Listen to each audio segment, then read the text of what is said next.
പിന്നീട് ഇന്ന് എല്ലാ പത്രങ്ങളും കൊടുത്തിരിക്കുന്ന ആ വാർത്ത, അതായത് നമ്മുടെ ശിവഗിരി തീർത്ഥാടനത്തിന്റെ പൊതുസമ്മേളനം സാധാരണ രീതിയിൽ മുഖ്യമന്ത്രിയാണ് ഉദ്ഘാടനം ചെയ്യാറുള്ളത്. ഈ വർഷവും ശിവഗിരി തീർത്ഥാടനത്തിന്റെ പൊതുസമ്മേളനം മുഖ്യമന്ത്രി പിണറായി വിജയൻ ഉദ്ഘാടനം ചെയ്യുന്നു. പതിവ് പോലെ തന്നെ ഇപ്രാവശ്യവും വിവാദങ്ങൾ ഉണ്ടായി. കാരണം ശിവഗിരിയിൽ ചെന്നിട്ട് ശിവഗിരിയിൽ സന്യാസിമാരുടെ മുന്നിൽ വെച്ചിട്ട് പലപ്പോഴും ഗുരുദേവന്റെ ദർശനങ്ങളെ, ഗുരുദേവന്റെ ജീവിതത്തെ ഒക്കെ തെറ്റായി അവർക്ക് ഇഷ്ടമുള്ള രീതിയിൽ, ഇപ്പൊ മുഖ്യമന്ത്രിയാണെങ്കിൽ മുഖ്യമന്ത്രിക്ക് ഇഷ്ടപ്പെട്ട രീതിയിൽ, അല്ലെങ്കിൽ മുഖ്യമന്ത്രിക്ക് അങ്ങനെ വ്യാഖ്യാനം തെറ്റൊന്നും പറയാനില്ല. കാരണം മുഖ്യമന്ത്രിക്ക് എല്ലാവരും ഗുരുദേവനെ ഒരേപോലെ കാണണം എന്നൊന്നും നമുക്ക് ശഠിക്കാൻ പറ്റില്ലല്ലോ. കാരണം ഗുരുദേവനെ കുറിച്ച് പല രീതിയിൽ നമുക്ക് കാണാം. ഗുരുദേവൻ സാമൂഹ്യ പരിഷ്കർത്താവാണ് എന്ന് ഗുരുദേവനെ വളരെ ചുരുക്കി കാണുന്ന കുറെ ആൾക്കാരുണ്ട്. മുഖ്യമന്ത്രി ഏതാണ്ട് അങ്ങനെയാണ് പറയുന്നത് കേട്ടോ. ഗുരുദേവനെ ഒരു സാമൂഹ്യ പരിഷ്കർത്താവായിട്ടാണ് അവതരിപ്പിക്കുന്നത്. നേരെ മറിച്ച് ഗുരുദേവനെ ഒരു അവതാര പുരുഷൻ എന്ന് കരുതുന്ന ആൾക്കാരുണ്ട്. ഗുരുദേവന്റെ ഈശ്വരീയ സങ്കല്പത്തെക്കുറിച്ച്, ഈശ്വരീയ ഭാവത്തെക്കുറിച്ച് വളരെ ഭക്തിപൂർവ്വം സ്മരിക്കുന്ന ആളുകളുണ്ട്. ഗുരുദേവൻ എന്ന് പറയുന്നത് എല്ലാ തരത്തിലും നമ്മുടെ ഒരു അവതാര പുരുഷൻ എന്നുള്ള രീതിയിൽ തന്നെ, ഒരു ദൈവം എന്നുള്ള രീതിയിൽ തന്നെ ഗുരുദേവനെ ആരാധിക്കുന്ന ലക്ഷോപലക്ഷം ആളുകളുണ്ട്. അപ്പോൾ മുഖ്യമന്ത്രി ഇവിടെ ഗുരുദേവനെ കുറിച്ച് ഒരു കാര്യം പറയുന്നു. അതെന്താണെന്നറിയോ? സനാതന ധർമ്മത്തെ ഗുരു ഉടച്ചു വാർത്തു എന്നാണ് മുഖ്യമന്ത്രി പറയുന്നത്. ഏറെ വിവാദം ക്ഷണിച്ചു വരുത്തുന്ന, ഇപ്പം തന്നെ വിവാദം തുടങ്ങിക്കഴിഞ്ഞു. വി മുരളീധരനും കെ സുരേന്ദ്രനും ഒക്കെ, നമ്മുടെ വെള്ളാപ്പള്ളി നടേശൻ, കെ സുരേന്ദ്രൻ, വി മുരളീധരൻ തുടങ്ങിയവരൊക്കെ അത് നിശ്ചിതമായി മുഖ്യമന്ത്രിയെ വിമർശിച്ചു കഴിഞ്ഞു. മുഖ്യമന്ത്രിയുടെ ഈ ഒരു പ്രസ്താവന, അതായത് സനാതന ധർമ്മത്തെ ഗുരു ഉടച്ചു വാർത്തു എന്നാണ് മുഖ്യമന്ത്രി പറയുന്നത്. സനാതന ധർമ്മത്തിനെതിരായി, നമുക്കറിയാലോ, ഈ സനാതന ധർമ്മം എന്ന് കേൾക്കുമ്പോൾ തന്നെ ഈ സഖാക്കൾക്കൊക്കെ ഭയങ്കര ഒരു ക്രിമികടിയാണ്. സനാതന ധർമ്മം എന്ന് പറഞ്ഞാൽ എതിർക്കപ്പെടേണ്ടതാണ്. ഈ സനാതന ധർമ്മവും ചാതുർവർണ്ണയവും ഒക്കെ ചേർത്ത് കെട്ടിക്കൊണ്ട്, ചാതുർവർണ്ണയത്തിന്റെ എല്ലാ ദോഷങ്ങളും സനാതന ധർമ്മത്തിലേക്കും കെട്ടിവെച്ചുകൊണ്ട്, സനാതന ധർമ്മം എന്ന് പറയുമ്പോൾ ഇതെന്തോ വളരെ അപകടം പിടിച്ചൊരു സംഭവമാണ്, സനാതന ധർമ്മികളൊക്കെ അപകടകാരികളാണ്, വർഗീയ വിഷം തുപ്പുന്നവരാണ്, ആ രീതിയിലൊക്കെയാണ് ഇവരുടെ ഒരു നറേഷൻ വരുന്നത്. നമുക്കറിയാലോ, നമ്മുടെ സ്റ്റാലിന്റെ മകൻ എന്താണ്, ഉദയനിധി സ്റ്റാലിൻ കഴിഞ്ഞ വർഷമാണ് പറഞ്ഞത് ഈ സനാതന ധർമ്മത്തെ പോയി ചുടണമെന്ന്, സനാതന ധർമ്മത്തെ ചുട്ടുകരിക്കണം, ചാമ്പലാക്കണം എന്നൊക്കെ പറഞ്ഞ ഉദയനിധി സ്റ്റാലിൻ, അതിനെ കൈയടിച്ച് പ്രോത്സാഹിച്ചവരാണ് നമ്മുടെ ഇവിടുത്തെ സഖാക്കൾ, മുഖ്യമന്ത്രി പിണറായി വിജയൻ ഉൾപ്പെടെ. അപ്പൊ അതിന്റെ ഒരു എക്സ്റ്റൻഷൻ ആണ്. അല്ലെങ്കിൽ ഉദയനിധി സ്റ്റാലിൻ പറഞ്ഞു നമ്മുടെ ഈ സനാതന ധർമ്മത്തെ ചുട്ടുകരിക്കണം എന്ന് ഉദയനിധി സ്റ്റാലിൻ പറഞ്ഞതിനോട് സമാനമായ രീതിയിലാണ് മുഖ്യമന്ത്രി പിണറായി വിജയൻ ശിവഗിരിയിൽ വെച്ചിട്ട് ഗുരുവിന്റെ സാന്നിധ്യത്തിൽ, ഗുരുവിന്റെ ഭൗതിക ശരീരത്തിന്റെ അസാന്നിധ്യത്തിലാണെങ്കിലും ഗുരുവിന്റെ ആ സ്നേഹസ്പർശം നിറഞ്ഞു നിൽക്കുന്ന, ഗുരുവിന്റെ ഓർമ്മകൾ നിറഞ്ഞു നിൽക്കുന്ന, ഗുരുവിന്റെ ചൈതന്യം നിറഞ്ഞു നിൽക്കുന്ന ആ ശിവഗിരി കുന്നിൽ വെച്ചിട്ട് നമ്മുടെ പിണറായി വിജയൻ പറയുകയാണ് സനാതന ധർമ്മത്തെ ഗുരു ഉടച്ചു വാർത്തു എന്നത്. ഗുരു സനാതന ധർമ്മത്തെ നവീകരിച്ചിട്ടുണ്ട്. അതൊക്കെ നമുക്ക് മനസ്സിലാക്കാം. സനാതന ധർമ്മത്തെ അതിൻ്റെതായ ദൂഷ്യവശങ്ങളിൽ നിന്ന്, അതിൻ്റെതായ കെട്ട കാര്യങ്ങളിൽ നിന്ന് അതിനെ വിമോചിപ്പിച്ചുകൊണ്ട് സനാതന ധർമ്മത്തെ അതിൻ്റെതായ മൂല്യത്തിലേക്ക് ഉയർത്താൻ ഗുരു പരിശ്രമിച്ചിട്ടുണ്ട്. അതേസമയം സനാതന ധർമ്മത്തെ ഗുരു ഉടച്ചു വാർത്തു എന്ന് പറഞ്ഞാൽ സനാതന ധർമ്മത്തെ മുഴുവനും ഉടച്ചു വാർത്തു എന്നുള്ള രീതിയിൽ അതിനെ വ്യാഖ്യാനിക്കുന്നത്, അതിന്റെ പിന്നിൽ ഒരു കുടില ചിന്താഗതിയുണ്ട്.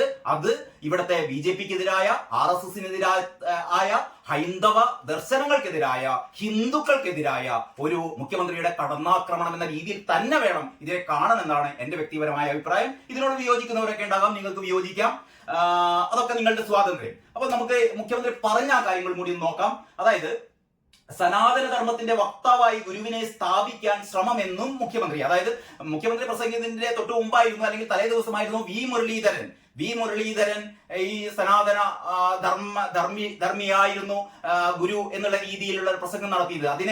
അതിനെ ഘടകവിരുദ്ധമായിക്കൊണ്ട്, അതിനെ ആക്ഷേപിച്ചുകൊണ്ട്, അല്ലെങ്കിൽ അതിനെ എതിർത്തുകൊണ്ടാണ് പിണറായി വിജയൻ ഈ ഒരു പ്രസംഗം നടത്തുന്നത്. പിണറായി പറയുന്നത് സനാതന ധർമ്മത്തെ ഉടച്ചു വാർത്ത് പുതിയ കാലത്തിനുള്ള നവയുഗ ധർമ്മത്തെ വിളംബരം ചെയ്ത സന്യാസി വര്യനായിരുന്നു ശ്രീനാരായണ ഗുരു എന്ന് മുഖ്യമന്ത്രി പിണറായി വിജയൻ പറഞ്ഞു.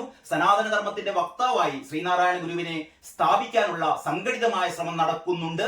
ഗുരു സനാതന ധർമ്മത്തിന്റെ വക്താവായിരുന്നില്ല, വർണ്ണാശ്രമ ധർമ്മത്തെ വെല്ലുവിളിച്ചും മറികടന്നും കാലത്തിനൊത്ത് നിലനിൽക്കുന്നതാണ് ഗുരുവിന്റെ നവയുഗ മാനവിക ധർമ്മം എന്ന് മുഖ്യമന്ത്രി പറഞ്ഞു. ശിവഗിരി തീർത്ഥാടന മഹാസമ്മേളനം ഉദ്ഘാടനം ചെയ്യുകയായിരുന്നു മുഖ്യമന്ത്രി. അപ്പോൾ ശിവഗിരി തീർത്ഥാടന മഹാസമ്മേളനം ഉദ്ഘാടനം ചെയ്തുകൊണ്ട് വിവാദമായൊരു പ്രസ്താവന അല്ലെങ്കിൽ പ്രസംഗം മുഖ്യമന്ത്രി നടത്തി. അതിനെക്കുറിച്ച് മെയിൻ സ്റ്റോറി എന്നുള്ള രീതിയിൽ തന്നെ നമുക്കൊരു 2 മെയിൻ സ്റ്റോറി എന്നുള്ള രീതിയിൽ ഇതിനെ കണക്കാക്കാം. അങ്ങനെയാണ് വി മുരളീധരന്റെ കാര്യം ഞാൻ പറഞ്ഞല്ലോ, ഈ മുഖ്യമന്ത്രിയെ വിമർശിച്ചത്. അതാ പറയുന്നത്, ഉദയനിധിയുടെ വാക്കുകളുടെ തുടർച്ചയെന്ന് വി മുരളീധരൻ. മുഖ്യമന്ത്രി ഹിന്ദു സമൂഹത്തെ അവഹേളിച്ചു എന്നും വി മുരളീധരൻ പറയാണ്. മുഖ്യമന്ത്രിയുടെ പ്രസംഗം ശിവഗിരിയുടെ പുണ്യഭൂമിയെയും സനാതന വിശ്വാസികളെയും അവഹേളിക്കാനുള്ളതാക്കി മാറ്റി എന്നും സനാതന ധർമ്മത്തെ ഉന്മൂലനം ചെയ്യണമെന്ന തമിഴ്നാട് മുഖ്യമന്ത്രി ഉദയനിധി സ്റ്റാലിന്റെ വാക്കുകളുടെ തുടർച്ചയാണ് ഇതേന്നും BJP നേതാവ് വി മുരളീധരൻ പറഞ്ഞു. മഹാഭാരതത്തെ കുറിച്ച് പറഞ്ഞ രീതിയിൽ പരിശുദ്ധ ഖുർആനെ വിമർശിക്കാൻ മുഖ്യമന്ത്രിക്ക് തന്റെ ഇടമുണ്ടോ എന്ന് ചോദിച്ചു. മഹാഭാരതത്തെയും മുഖ്യമന്ത്രി വിമർശിച്ചിട്ടുണ്ട് കേട്ടോ. പക്ഷെ മുഖ്യമന്ത്രി ഖുർആനെ തൊടില്ല.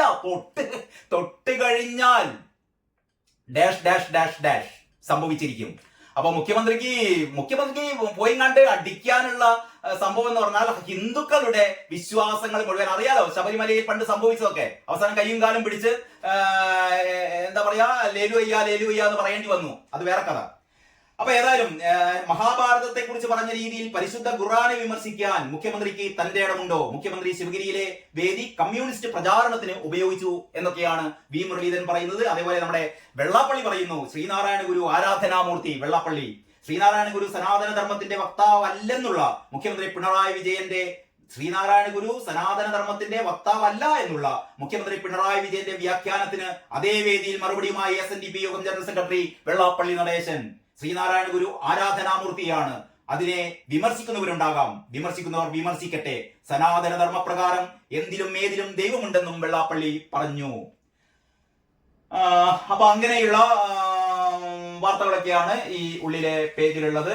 പിന്നെ മണിപ്പൂരിൽ സംഭവിച്ചതെല്ലാം മാപ്പ് ചോദിക്കുമെന്ന് ബീരൻ സിംഗ് പറഞ്ഞിട്ടുണ്ട്. യഥാസമയം അവിടെ ഇടപെട്ട് ശാന്തമാക്കാൻ പറ്റിയില്ല. അതില് ക്ഷമ ചോദിക്കൂ എന്ന് ബീരൻ സിംഗ് പറയുന്നു. നിമിഷപ്രിയയുടെ മോചനത്തിനായി അവസാനവട്ട ശ്രമം എന്നുള്ള വാർത്ത വളരെ നല്ല പ്രാധാന്യത്തിൽ തന്നെ ഏത് പേജിലാണ് കൊടുത്തത്?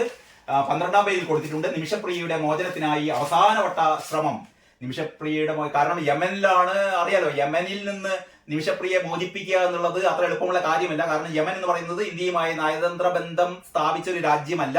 മാത്രമല്ല അത് അവിടുത്തെ സ്ഥിതിഗതികൾ അത്ര ഒരു സോഫ്റ്റ് ആയ സ്ഥിതിഗതികളല്ല. അറിയാലോ യമനിലെ സ്ഥിതിഗതികളൊക്കെ. അപ്പൊ അവിടെ വധശിക്ഷയ്ക്ക് വിധിച്ച ഒരാളെ നയതന്ത്ര ബന്ധത്തിന്റെ അടിസ്ഥാനത്തിൽ മോചിപ്പിച്ചു കൊണ്ടുവരിക എന്നൊക്കെ പറയുന്നത് അത്ര എളുപ്പമുള്ള കാര്യമല്ല. എങ്കിലും കേന്ദ്രം ശ്രമം തുടരുന്നു എന്നാണ് പറയുന്നത്.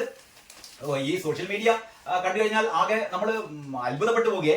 നിമിഷപ്രിയയെ എന്തായാലും നിമിഷപ്രിയ കൊലപാതകി എന്നാണ് അവിടുത്തെ കോടതി കണ്ടെത്തിയത്.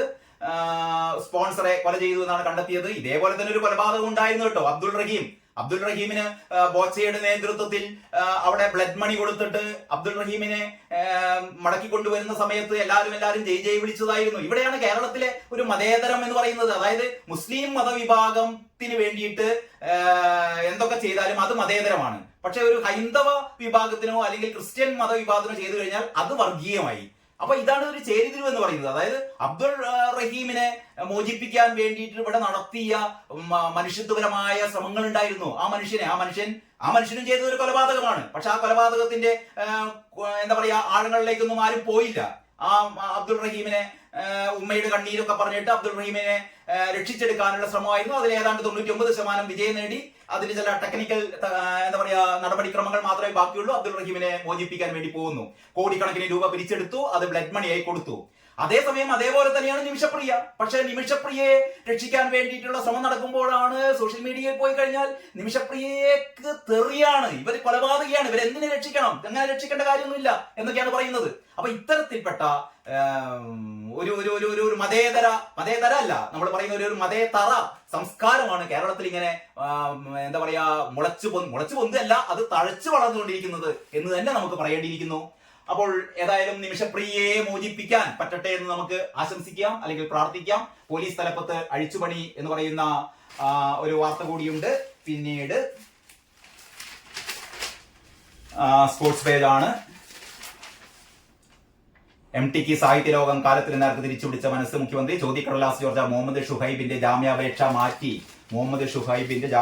അപ്പൊ ഇത്രയൊക്കെയാണ് ഇന്ന് മലയാള മനോരമയുടെ ഉള്ളിലെ പേജും ഫ്രണ്ട് പേജും ഒക്കെ ഞാൻ കാണിച്ചു. ഈ ജാക്കറ്റ് പേജ് പരസ്യമാണെങ്കിലും ഒരിക്കൽ കൂടി മലയാള മനോരമയുടെ ആ 1ാം പേജ് കാണിച്ചുകൊണ്ട് ഇതിന്റെ ഒരു സൗന്ദര്യത്തിന് മുന്നിൽ, അല്ലെങ്കിൽ ഇതിന്റെ ഒരു പ്രസന്നതക്ക് മുമ്പിൽ, ഇതിന്റെ ഒരു കരുതലിന് മുന്നിൽ, ഇതിന്റെ ഒരു സമാധാനത്തിനും സന്തോഷത്തിനും ഒക്കെ മുന്നിൽ ഈ പത്രവിശേഷത്തിന്റെ ആദ്യ സെഗ്മെന്റ് ഇവിടെ അവസാനിപ്പിക്കാം.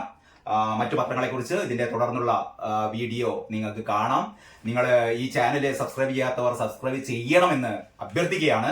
ഇവിടെ ഞാൻ പറയുന്നത് എൻ്റെ അഭിപ്രായങ്ങളും എൻ്റെ വീക്ഷണങ്ങളും എൻ്റെ കാഴ്ചപ്പാടുകളുമാണ് പറയുന്നത്. ഇതിനെ നിങ്ങൾക്ക് വിമർശിക്കാം, തെറി പറയുന്ന കുറെ ആൾക്കാരുണ്ട്. ഇതൊക്കെ നിങ്ങളുടെ സ്വാതന്ത്ര്യമാണ്. ഞാൻ എൻ്റെ സ്വാതന്ത്ര്യം ഉപയോഗിച്ച് ഞാൻ എൻ്റെതായ വീക്ഷണം, എൻ്റെതായ അഭിപ്രായങ്ങൾ പറയുന്നു എന്ന് മാത്രമേ ഉള്ളൂ. ഇതൊരു സ്നേഹ സംവാദമാണ്. ഞാൻ എൻ്റെ അഭിപ്രായം പറയുന്നു, നിങ്ങൾക്ക് അത് കൗണ്ടർ ചെയ്യാം. എന്താ പറയാ, ഇത് അനുകൂലിക്കുന്നവർക്ക് അനുകൂലിക്കാം, എതിർക്കേണ്ടവർക്ക് എതിർക്കാം. അങ്ങനെ എതിർപ്പിന്റെയും അനുകൂലനത്തിന്റെയും ഒക്കെ ഒരു പ്ലാറ്റ്ഫോം ഇതാണ്. ഇങ്ങനെ ഒരു സ്നേഹ സംവാദത്തിലൂടെ, ഇതൊരു ജനാധിപത്യത്തിന്റെ സൗന്ദര്യമാണിത്. നമ്മൾ വിമർശിക്കുന്ന എന്നെ നിങ്ങൾക്ക് വിമർശിക്കാം. അത്തരം ഒരു കൂട്ടായ്മ രൂപപ്പെടുത്തിയെടുക്കാൻ വേണ്ടിയിട്ട് ഈ ചാനലിലേക്ക് എല്ലാവരും സബ്സ്ക്രൈബ് ചെയ്യണമെന്ന് അഭ്യർത്ഥിച്ചുകൊണ്ട് ഒരിക്കൽ കൂടി എല്ലാവർക്കും ഒരു നല്ല വർഷം 2025 ആയി തീരട്ടെ എന്ന് ആശംസിക്കുന്നു. എല്ലാവർക്കും നന്ദി, നമസ്കാരം.